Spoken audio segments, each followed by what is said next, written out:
How are you, lads? All right, Paddy.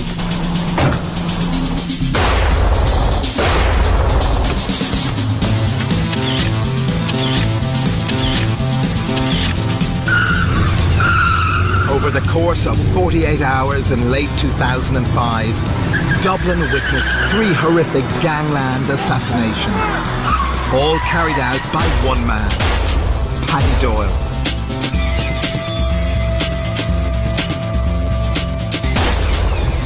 Doyle was reputed to be one of the most prolific assassins in Irish gangland, but he was never charged with any murder.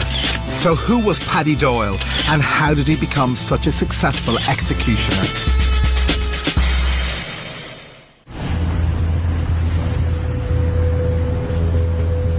Over 5% of Irish homicides are contract killings, and that figure is rising year on year. We've got one of the highest rates of gangland assassination in the developed world. What does that say of this country? To help me explore why Ireland has become a mecca for assassins, I'll be joined by forensic criminologist David Wilson. As a former prison governor and an academic, he has over 30 years' experience of the criminal underworld. Together we have identified 4 types of assassins operating in these islands. Novices, journeymen, dilettantes, and masters. Each has a unique set of characteristics and traits. In this series, we're going to try and delve into the mindset of the hitman and try and explain why Ireland has become one of the contract-killing centres of the planet.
In the 1990s, a new gang of criminals emerged from the Drimna and Crumlin areas of Dublin.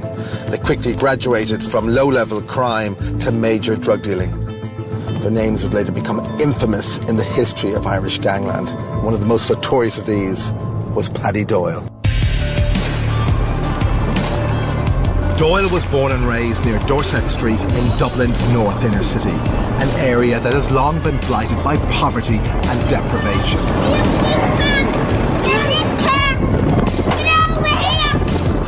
With few opportunities open to him growing up, as a teenager, he turned to a life of crime. Violent throughout his teenage years, really, and known for kind of liking a fight. Wanted to be the big man and wanted to make his way up the ranks as quickly as he could.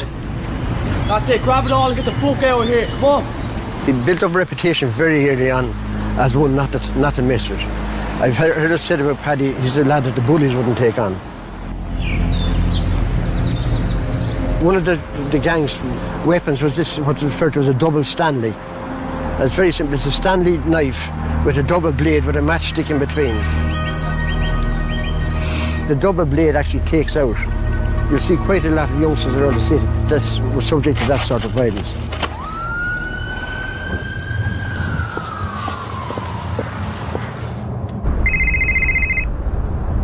Hey, Donald. Well, we've got a fascinating case here. It's the case of Paddy Doyle. I think he's the only case we have of a journeyman hitman on the trajectory to becoming a master. Okay, but look, it's really unusual for somebody to be able to move from novice to master hitman.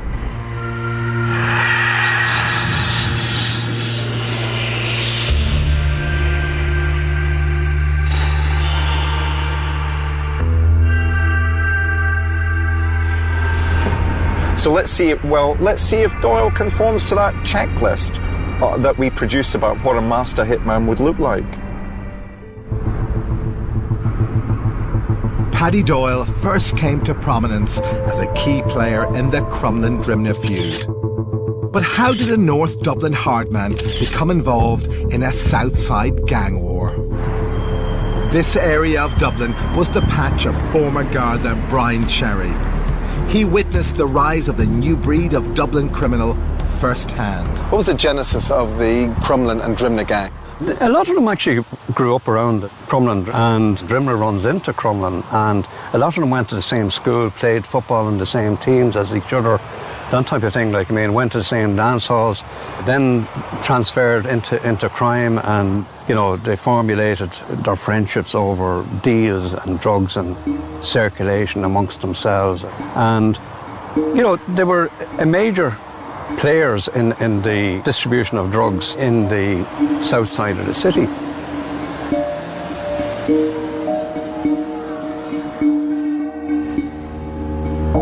Dr. James Windle is a leading expert in the dynamics of criminal gangs. The people that are in gangs tend to be quite angry young men. They tend to be very concerned with developing and maintaining a violent reputation. They want to portray themselves as very masculine. They want to portray themselves as tough. And they've grown up in areas where they think that to survive in this area, you have to act tough. You have to develop that tough reputation. How important is it to build, maintain and retain face in that culture? Conflicts will escalate quicker in gangs than individually, because in the gang, they're geeing each other on. Okay, so you've got this volatile mix of violent, tough young men who have led really quite disorganised lives, quite a lot of alcohol and drug use. It's a really kind of volatile mix. If low-level petty offenders want to have a career in crime, they've got to become organised. They've got to reach out and form criminal networks. By doing so, they're able to achieve a number of things. Particularly, it allows them to offend beyond their local area onto a national, indeed sometimes an international stage. But of course, if they're offending at that level, they run a number of risks. Firstly, they're going to draw to themselves the attention of the police, and then there will be internal tensions. The creeping paranoia will begin. Who in my criminal network is trying to bring me down? The Crumlin-Drimnagh gang made huge amounts of money in a very short space of time. Ultimately, this led to tensions within the group, which then erupted into violence. What ignited the feud? Really and truly what created the distrust between them was the seizure of a vast amount of cocaine in a hotel in the inner city of Dublin, in and around Pearse Street. And I think that was back in around 2000. One of the people who was involved in that was a young man from Crumlin there called Declan Gavin. And Declan was on the corridor outside the room when the Gardaí raided it. And the two other young fellas who were arrested were actually prosecuted. But because Declan Gavin was out in the hallway, the Director of Public Prosecutions decided there was insufficient evidence to link him to the actual drugs. But the rumour machine obviously started then. They decided that Declan was a tout. Unknown to the police, the fallout from this raid would spark a long and deadly feud. Nicola Tallant was one of the journalists who covered the bloody infighting that engulfed the gang. So Declan Gavin was pointed out, suggested that he was the informant. Well, half of the gang thought he was the rat and the other half stuck with him. So what happened was they split in two, basically. And Brian Rattigan took the helm of one side and Fat Freddie Thompson took the helm of the other side. There was actually probably enough business there for both of them to operate in peace, but because these accusations were levelled and they were no longer friends, all the old friendships were dead. And inevitably his fate was sealed once Rattigan had said he was the informer. In August 2001, nearly 18 months after the drugs raid in the Holiday Inn, Brian Radigan confronted Gavin outside a takeaway in Crumlin. To see you, you fucking rat! Remember me, do you?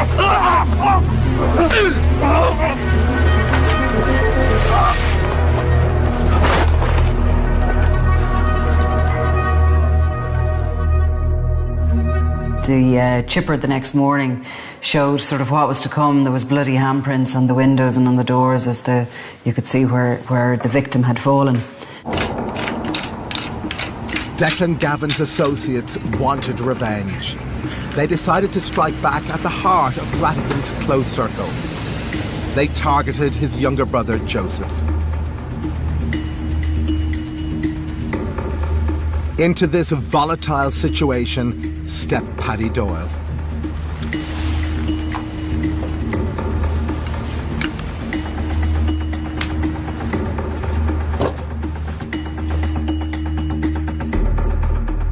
Paddy Doyle offered himself up as a hitman way back when he was 22. The murder of Brian Rashkin's brother was a serious murder, so he wasn't coming at this to take out an easy target. He took on a difficult job at first, and one that was really going to make his name.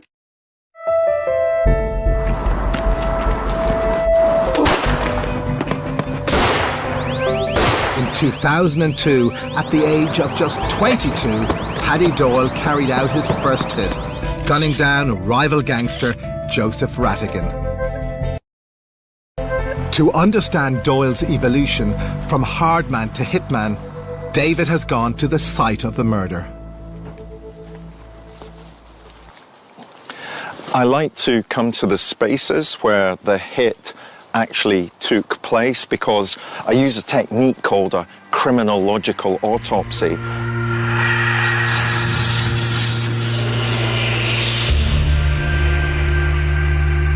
You know, sometimes crime scenes do reflect the personality of the perpetrator. This is the site of Paddy Doyle's very first hit, and a number of things strike me immediately. Even though he was a novice hitman, this was his first hit, it was incredibly well planned.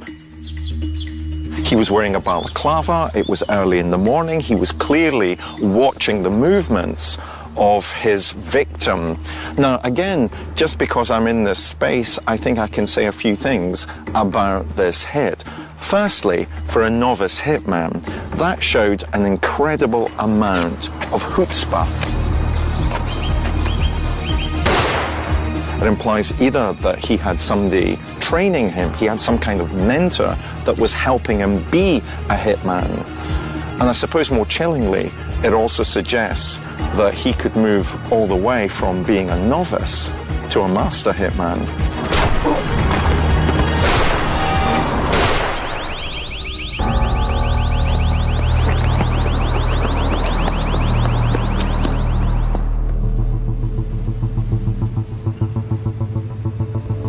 Ex-Garda Alan Bailey knew Doyle from his early days as a juvenile criminal. He saw him rise from street thug to foot soldier and then on to hitman for hire. When did you first come in contact with him? I came across Paddy back in 2002. We attended at a call to an early morning pub in the Marcus area. When we arrived at the pub, the victim was lying on the ground outside being attended to by medical personnel. He'd been cut a number of times with a Stanley knife. We went into the pub was empty except for one man standing in the corner finishing his pint. Come on, you know the drill.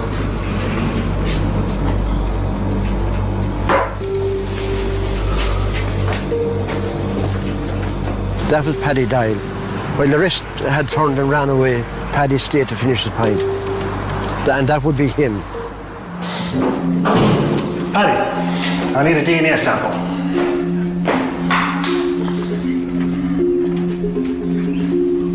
I'll give you a body sample.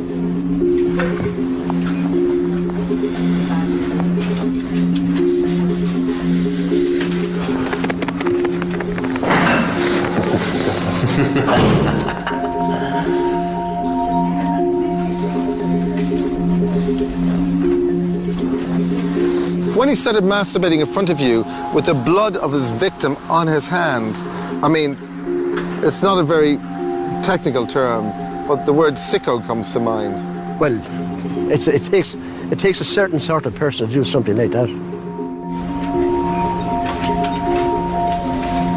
Paddy, you're either a psychopath or you're just playing a game.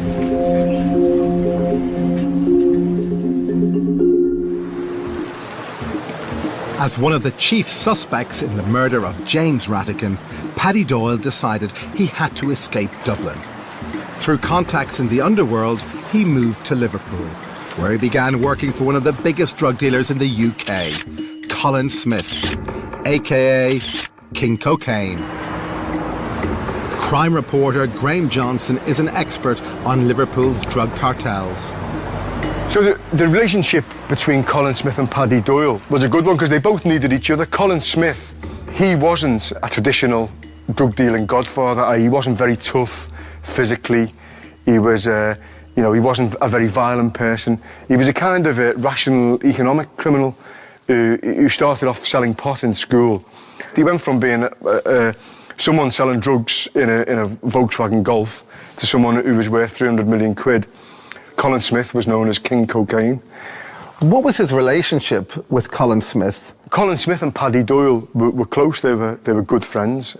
Colin Smith, he needs protection and he needs people to collect his debts, so he would turn to Paddy Doyle.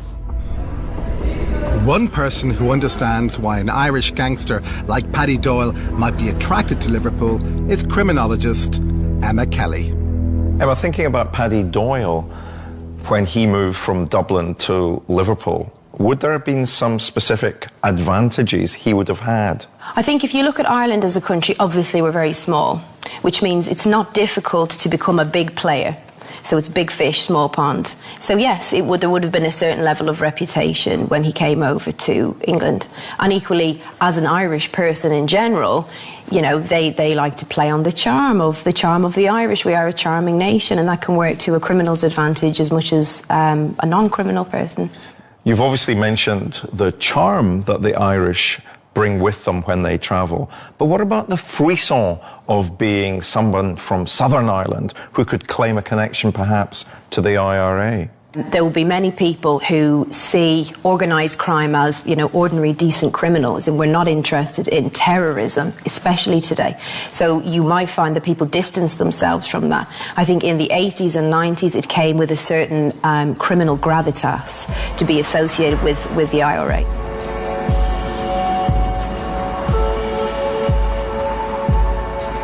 What developed around Paddy Doyle was a myth that he was part of this group called the Cleaners, who were mostly ex-IRA hitmen who'd been put out of work because of the peace deal.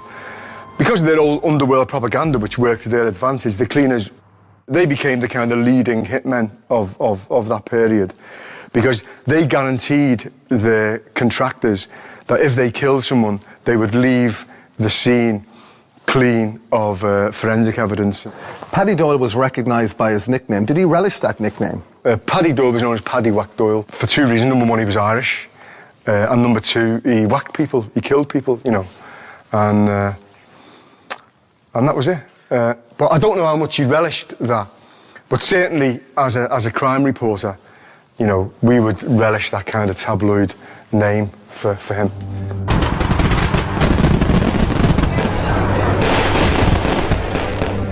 Did Paddy Doyle have the personality to achieve that status as master hitman? Paddy Doyle, he got invited to a bonfire night party in a pub in South Liverpool near the docks, which was associated with gangland activity. This is on a road where all the major drug dealers and drug cartels have their pubs and their drug dealing up because it's close to the port and traditional crime area. If it's not enough that he's openly associating in a pub with known drug dealers, right? He's with his sponsors, he's having a drink with the people he kills people for, which is bad news. He shouldn't be doing that.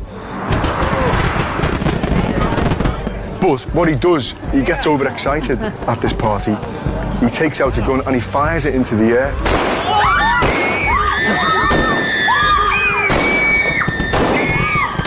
a cowboy, like a gunslinger.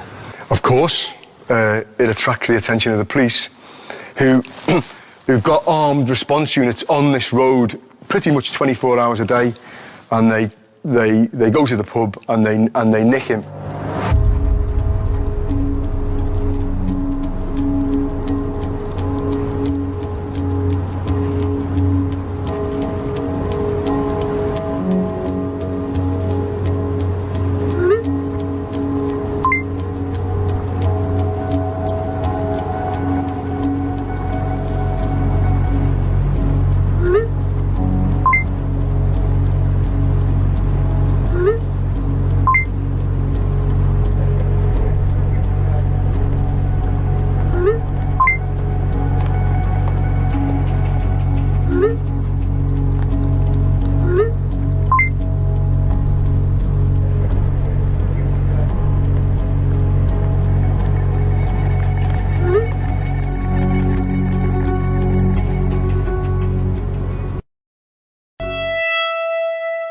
Paddy Doyle had one key character flaw, which he exhibited here in Liverpool, which prevented him from elevating his skill set as a journeyman hitman to a master hitman. And that simply was, he wanted his brand. He loved his brand. He wanted the world to know that he was Paddy Whack Doyle. He wanted the world to know he was a hitman for hire. And of course, master hitmen, well, they're invisible. They're ghosts.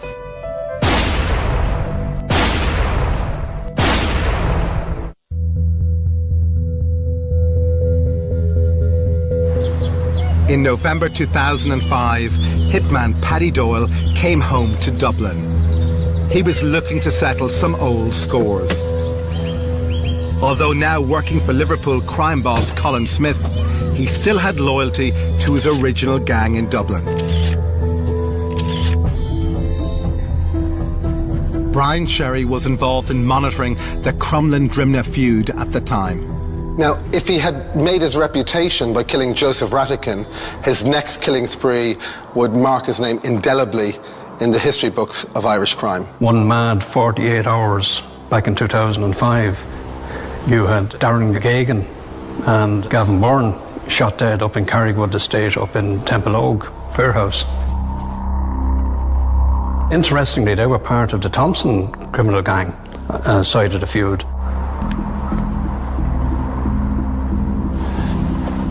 Paddy Doyle is flown over from Liverpool to Dublin to help resolve an intra-gang feud. He lures his two unsuspecting victims to a nice, middle-class, leafy area of Dublin, and the two men are waiting for him in their car. It's an age-old thing there between criminals. You get someone that they trust to meet. And who better than to get the trust? Like, I mean, Paddy Doyle was part and parcel of that gang. Like, I mean, they knew Paddy Doyle. They didn't have any fear of him because they weren't aware, like, I mean, that there was any threat to their lives. Like.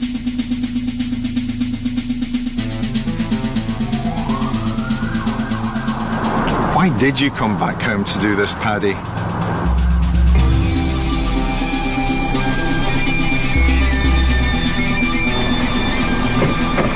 How are you, lad? He gets into the back seat of the car, takes out his pistol and shoots, leaving Gavin Byrne and Darren Gagan dead. Gets out of the car and walks calmly across the green to where his own getaway car is waiting.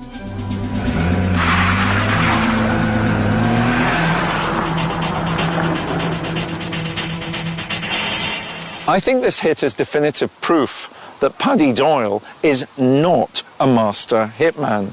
The hit itself may have been well executed, well planned, well organised, but there's one specific thing that marks this out as the work of a journeyman.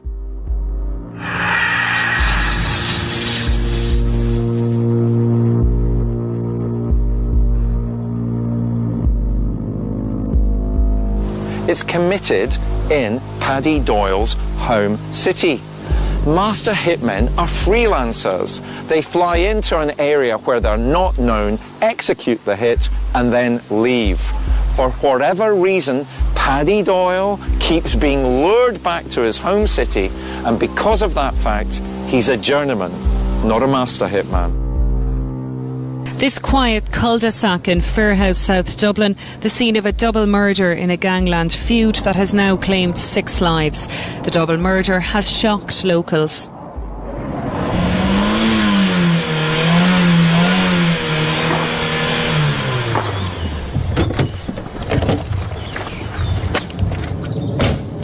Doyle was not done with his killing yet. However, he broke with protocol, staying in Dublin, waiting for intelligence to come in on another target. Expecting a call at any moment, he prepared for his next spectacular hit.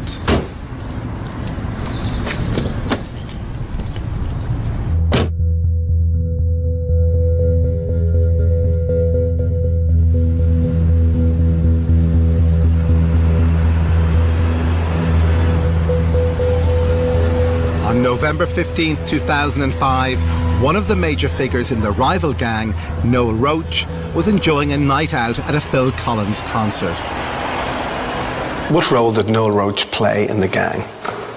Well, Noel would have been looked upon as being a fairly high-ranking associate of Brian Rattigan in that criminal gang. And as such, like his brother had been murdered earlier that year, and Noel would have been brought into the fold, closer into the fold, and as such would have been a major target for the Thompson criminal gang to eliminate him, no more so than striking at the heart of the gang when they murdered Joey Rattigan, the brother of Brian Rattigan. Again, that was all geared to instill shock and fear into the opposition. During the concert, Roach was spotted by a member of the rival gang. Recognizing that his life was now in danger, he fled the venue with his driver.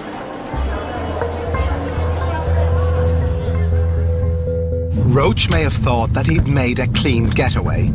However, Paddy Doyle and his accomplice Craig White were already on his trail. Noel Roach left and they drove over to the north side of the city, which they weren't exactly familiar with. But they drove out that way trying to shake off any possible people who might have been following them. Could have been actually someone very, very close to him that was involved in it. And when you think about how quick they were able to get everything and get the stolen car, get the firearms and get out to where he was, there had to be a team of others, people involved in that murder.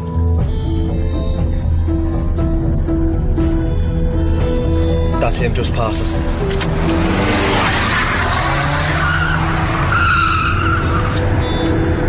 So get up beside him, get up beside him, get up beside him. Come on, they're fucking gaining on us. Fuck, come on! If they fucking catch us, man, come on!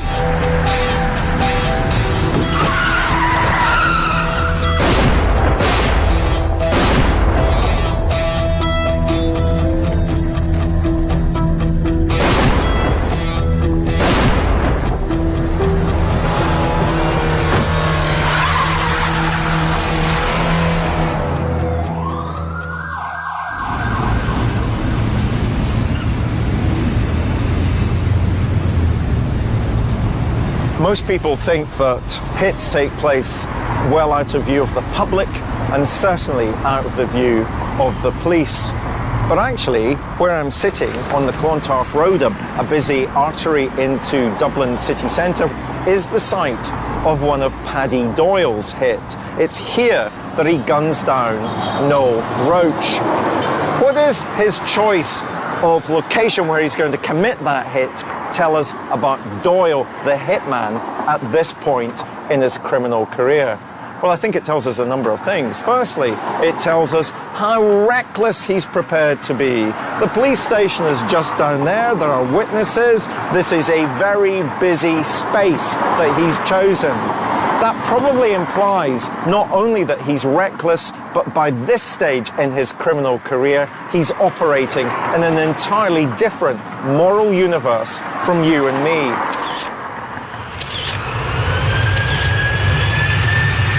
Following his normal protocol, he boarded the next flight from Dublin to Alicante. He left the cleanup operation after the hit to his driver, Craig White. Why did Paddy Doyle use Craig White?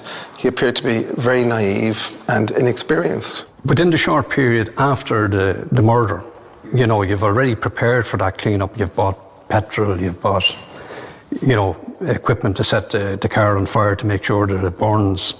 And you expect people like that to stay there to make sure that the car is fully alight before they leave. Obviously, Craig White was disturbed, and he probably felt that he was running a serious risk of getting caught. Craig White failed to destroy the evidence. He failed to set fire to the car. So there was DNA, there was forensic evidence left behind. Gloves and balaclavas and firearms.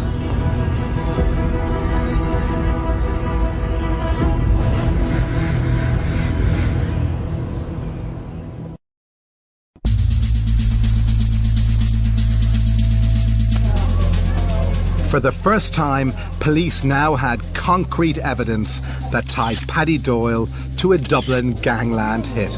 With evidence linking him to the murder of Roach, Doyle had to be careful. He was still closely allied to Colin Smith's Liverpool crime syndicate, and he began to become more involved in Smith's drug smuggling operations in Spain. Spanish-based journalist Rob Horgan has first-hand experience of the Costa del crime.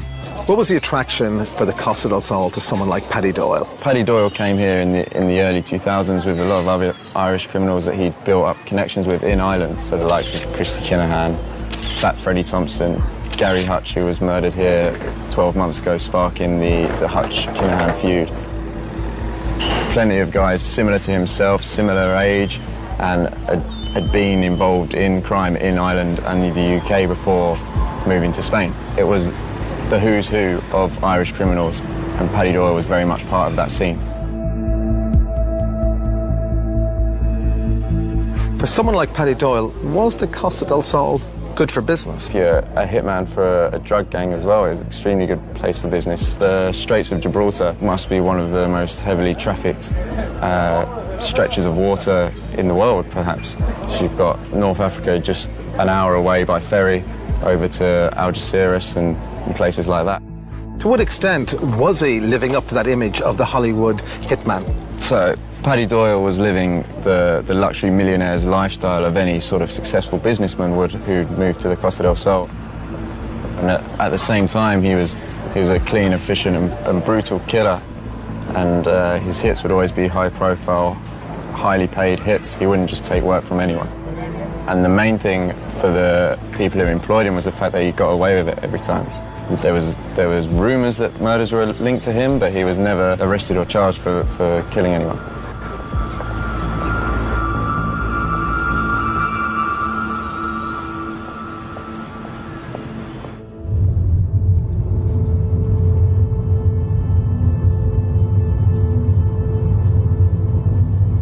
Although Doyle was now firmly established in Spain, he maintained close contact with his former allies in Ireland.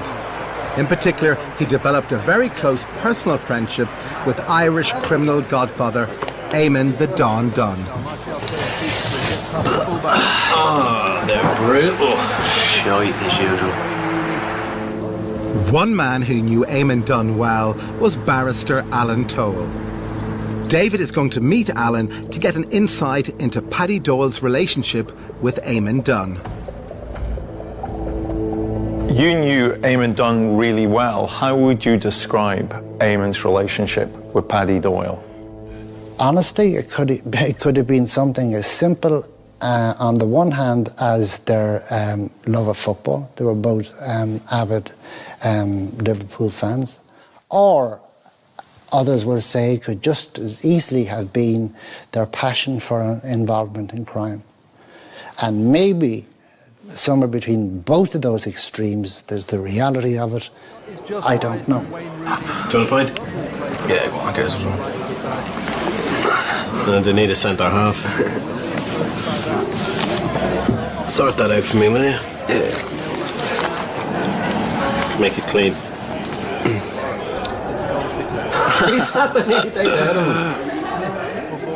Alan, the newspapers described Paddy Doyle as psychotic. Is that how you saw him? We're back to the old adage of paper never refusing ink. it goes back to my criticism and my complaint about whether you want to believe what's written about someone or not. Because he came from a particular part of Dublin. That was one of those parts of Dublin that were surrendered by decades of helpless, indifferent politicians who cared less about the inhabitants of that area. And they became what they did. And bear in mind, there is one constant in all of this that can't be overlooked.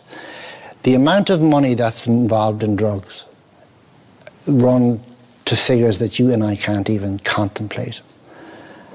And if that is the case, then there's always someone who's going to look for the lifestyle that goes along with that.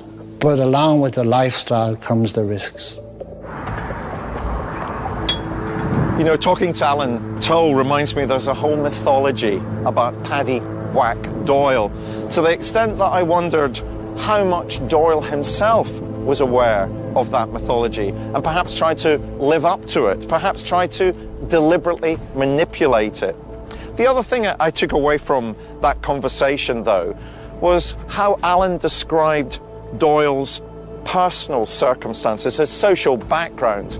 And I wondered, even with his charm and his personal qualities, how handsome he was, if he could ever overcome that background and become somebody legitimate, or all that was open to him was to become a perverted Celtic tiger. That's it, put that in that box, let's go. Hurry up. Take it off. Come on, hurry up, lads, get out of here!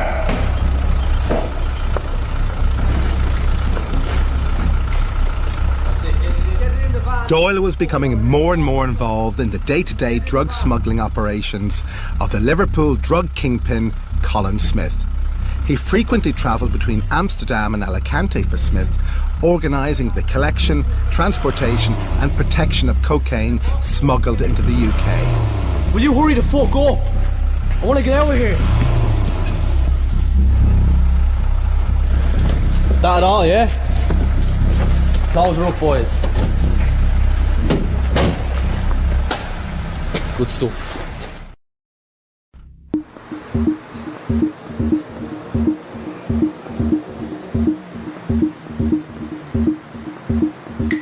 However, events in Liverpool would soon turn against Doyle when his old boss Colin Smith is gunned down.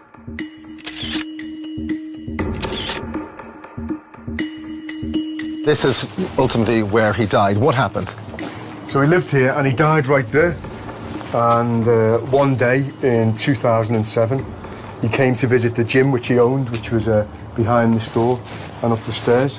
He arrived in what's called a blender, like a car which blends into the surroundings. It wasn't a flash car, I think it was a Galaxy. He got out of the Galaxy, walked in here, went for a meeting with his mates, and then when he came out, after he'd finished the meeting, he was killed, he was shot dead. What were the key reasons why he was whacked? He'd upset the Godfathers and they wanted to kill him to take all his power and prestige and his empire off him.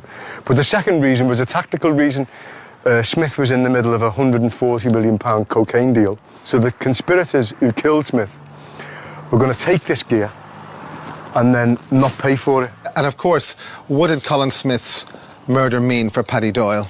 You know, the king is dead, long live the king. What he should have done is align himself up with the new power structure, but he didn't, because he had this old school, warped underworld code where you have to be loyal to your boss.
Doyle's decision to return to Spain would ultimately cost him his life. The victim of this shooting was travelling in the passenger seat of this Jeep when another vehicle pulled up alongside it early this afternoon. At least one gunman opened fire, causing the driver of the Jeep to lose control. Mary Page lived just yards from Paddy Doyle's apartment in Spain. Now, Mary, bring me through what happened. So Doyle is a passenger in a black BMW being driven up here, pursued by another black BMW. Shots are fired and the car crashes into the lamppost there, whereupon he jumped out of the car. He's literally running for his life. He's running for his life down here, and pursued by two men, heavily disguised, wearing ski masks. And I think more shots were fired before he fell on his knees, and he may have been hit because he finally collapsed here, and here the fatal shot was fired.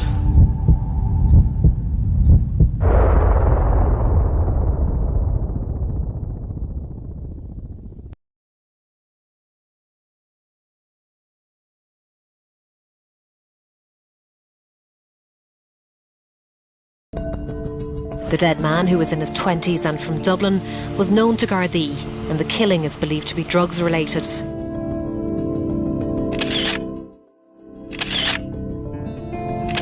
How inevitable was it that Paddy Doyle would die at the hands of a contract killer? He was in a bubble. There was never-ending money. He was living in villas. He was hanging out with all the Irish expats on that drug scene. They just seem to forget, really, that sometimes that, a bullet is waiting for them. His complete, total disregard for humanity and shock antics that he carried out when he was in police custody and that, would give a good broad insight into the type of individual that he was. There was a certain degree of pleasure to be taken out of ending a person's life by Paddy. You and I value facts. We don't live in a post-fact world, and we know that Paddy Doyle was no altar boy. Do you think he was just a product of his environment? These people are not altar boys, but maybe they're not all they're painted to be at the other end of that spectrum. Do you often wonder what he might have been if he'd been born into a different society and into a different place and maybe a different time, what he might have amounted to?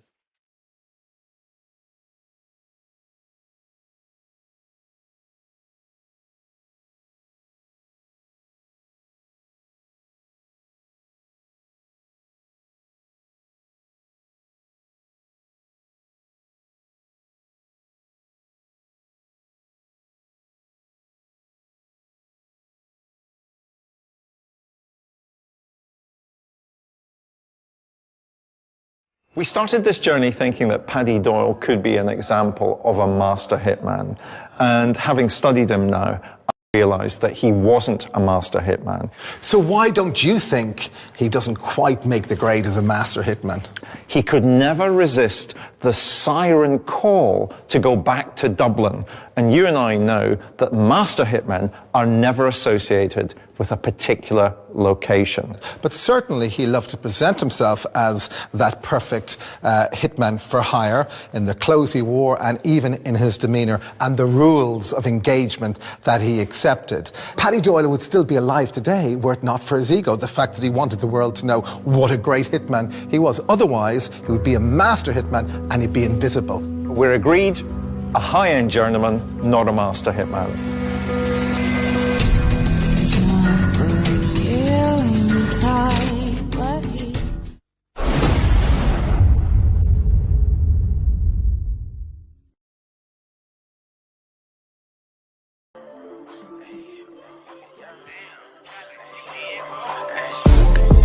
From the 9-1, switch that over, that's the young blonde. I was at the West Coast, now I'm in the